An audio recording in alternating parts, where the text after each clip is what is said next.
You wish?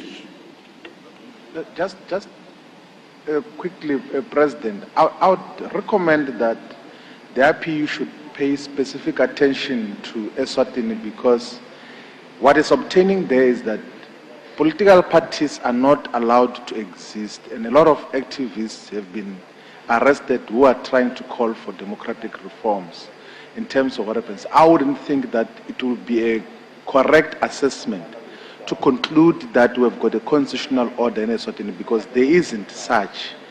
It's an absolute monarchy, and the only remaining one in the entire world possibly, where all the parliamentary and executive functions are performed by the royal family and does not permit political activity to exist there. To the extent that the Prime Minister is appointed by the King, and when MPs express their disagreement with the King, they get arrested and are detained for, it's more than 12 months now that you've got MPs that have been detained in Eswatini.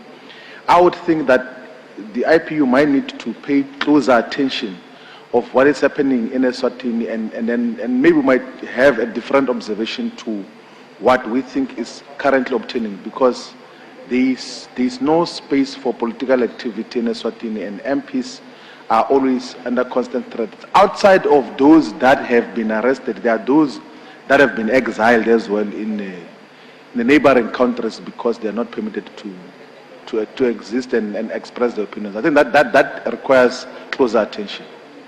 Thank you. Thank you. Our worries are real, and we